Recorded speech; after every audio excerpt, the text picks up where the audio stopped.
So everyone keeps saying age. 16, they're immature, their brain hasn't fully developed, but that isn't necessarily. And I'm sure you guys have all met pretty mature 16, 17-year-olds, and you've all met pretty immature 35-year-olds. So age shouldn't really matter.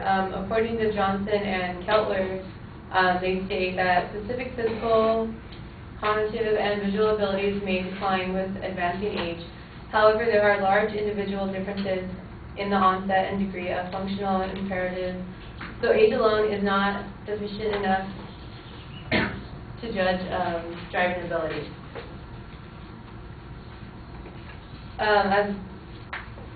Aside from age, there's a ton of other factors that come into play with bad driving. Some of those may be you're stressed out, you're not thinking straight,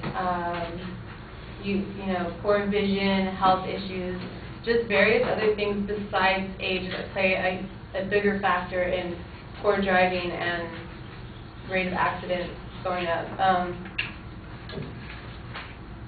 Aside from teens, the age group with another high amount of driving accidents are people 65 years and above.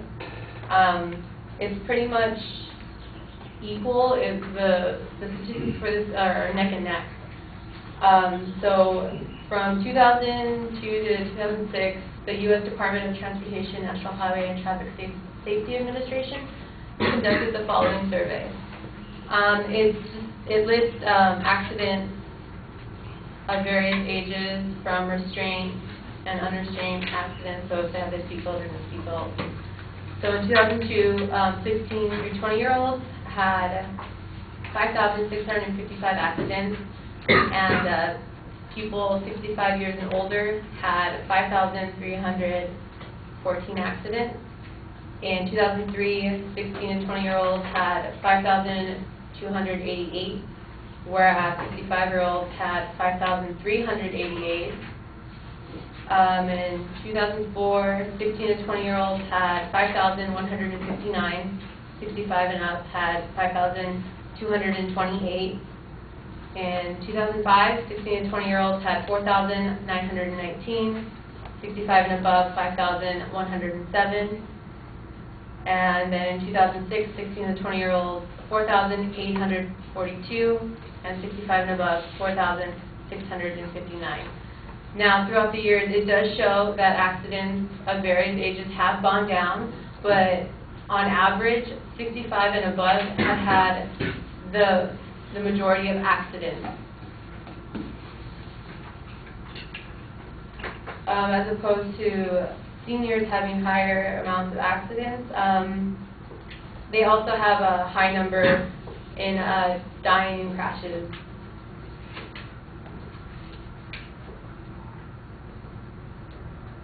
Also, elderly people make more driving mistakes as opposed to young people. This can be due to them being involved in angle crashes, overtaking or merging crashes, and especially in intersection crashes. This can be due to their poor vision or other health issues that they're too embarrassed to admit up to, because who wants to say they're too old to do something? The most common error made in senior-involved crashes is failure to yield the right-of-way.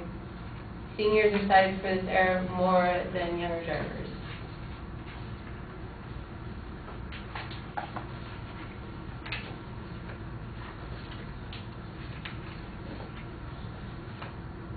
Also,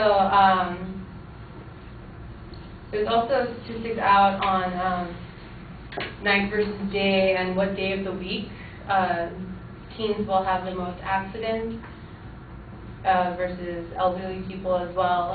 And at night, teens have a higher rate than elderly people, but during the day, elderly people have almost double the amount of accidents that teens do. And also, of course, weekends are going to produce a larger amount of accidents due to more people being out.